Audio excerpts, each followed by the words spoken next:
नई शिक्षा नीति पर क्या भाजपा को घेरने में राहुल गांधी कामयाब हो गए? राहुल गांधी का दिल्ली विश्वविद्यालय में अचानक और बिना अनुमति के दौरे का क्या मायने है, इसको इस तरह समझिए। इस समय कांग्रेस पूरे देश में मात्र 99 सीट है और भारतीय जनता पार्टी 224 सीट है। इस अंतर को पाटने के लिए कांग्रेस हर दाव चल रही है। उसी दाव का एक महत्वपूर्ण कड़ी है राहुल गांधी का दिल्ली विश्वविद्यालय में अचानक जाना। वहीं भाजपा अपने 224 के दायरे को बढ़ाने के लिए लगातार हिंदुत्व और राष्ट्रवाद के फिल्मी पर्दे की तरह उस पर एकदम चिपकी हुई है। ऐसे में राहुल गांधी का दिल्ली विश्वविद्यालय में अचानक पदार्पण के मायने क्या है, क्या मायने हैं, क्या सवाल है और इससे क्या होगा, आगे देखिए पूरा वीडियो। राहुल जी के सामने रखा और ये उन्होंने विश्वास दिलाया।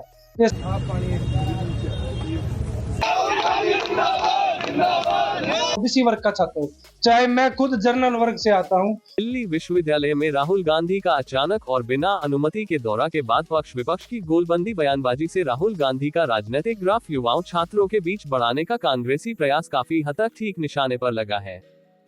इससे राजनीति में दूरगामी क्या परिणाम होंगे और यह राजनीति किस दिशा में जा रही है, वही आने वाले बिहार विधानसभा चुनाव में इसका क्या असर रहेगा, वही 2027 के ऊपर के विधानसभा चुनाव में राहुल गांधी द्वारा धार दिए जा रहे मुद्दों का क्या असर पड़ेगा। नई शिक्षा नीति पर क्या भाजपा को घेरने में राहुल गांधी कामयाब होंगे और नई शिक्षा नीति पर क्या राहुल गांधी छात्रों को कांग्रेस की तरफ मोड़ने में कामयाब होंगे, आगे वीडियो में यही पड़ताल करते हैं।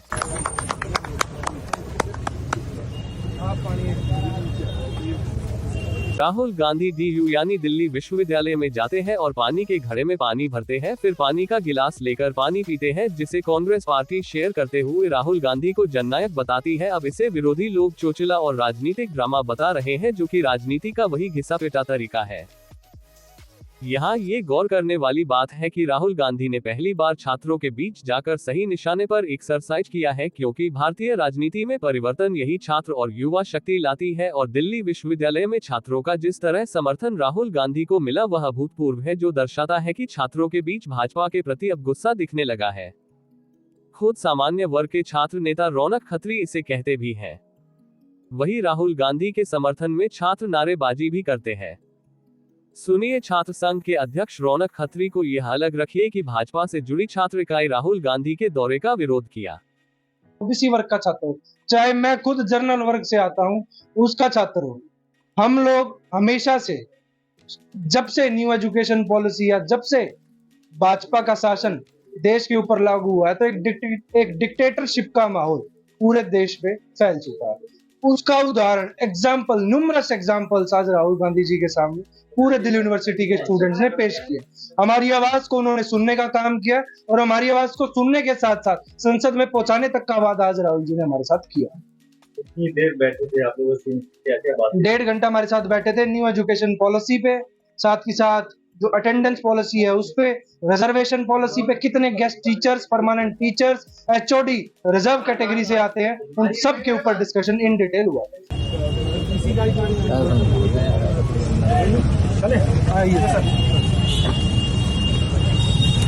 दलित छात्र छात्राओं ने दोनों ने अपनी बातों को विस्तार तरीके से राहुल जी के सामने रखा और ये उन्होंने विश्वास दिलाया कि समाज के हर वर्ग के साथ राहुल जी पूरे कंधे से कंधा मिलाकर खड़े। राहुल गांधी आरक्षण को ही मुद्दा बनाकर चल रहे हैं या राजनीति में आगे बढ़ रहे हैं, और शुरुआत इसकी राहुल गांधी ने जातिगत जनगणना की लगातार मांग करते हुए किया था। यही राहुल गांधी की पहली सफलता है कि सत्ताधारी पार्टी भाजपा राहुल गांधी के जातिगत जनगणना की मांग का काट नहीं खोज पाए। एक तरह से नहीं बल्कि पूर्ण रूप से हारकर मजबूरी में भाजपा ने जातिगत जनगणना कराने की घोषणा जल्दबाजी में कर दिया, बगैर कोई तिथि तारीख तय किए हुए, क्योंकि भाजपा राहुल गांधी को जातिगत जनगणना पर और टाइम नहीं देना चाहती थी। अब राहुल गांधी ने आरक्षण को प्राइवेट सेक्टरों में लागू करवाने की मांग बिहार से शुरू कर दिया है और आरक्षण का यह नया नक्शा राहुल गांधी ने दिल्ली विश्वविद्यालय के छात्रों के बीच में भी रखा है और दलित छात्रों से जहां बात किया वहीं नई शिक्षा नीति पर भी छात्रों को भाजपा सरकार की मंशा से अवगत होते हुए कराते हुए छात्रों से मशविरा किया। अगर राहुल गांधी नई शिक्षा नीति पर छात्रों का समर्थन पाने में कामयाब हुए तो भारतीय राजनीति में भाजपा के लिए बड़ी चुनौती पेश कर सकते हैं। वही आरक्षण को केंद्र बिंदु बनाकर दिल्ली विश्वविद्यालय से बिहार विधानसभा चुनाव में भी राहुल गांधी कांग्रेस के लिए अतिरिक्त लाभ ले सकते हैं और विपक्ष को अच्छा खासा बिहार में बढ़त का इंतजाम कर सकते हैं। राहुल गांधी अगर आरक्षण और नई शिक्षा नीति पर छात्रों और युवाओं को गोलबंद कांग्रेस के बैनर तले करने में कामयाब हुए तो निश्चित तौर पर ऊपर विधानसभा चुनाव 2027 में भाजपा को गद्दी से ऊपर में उतार का इंतजाम भी कर सकते हैं।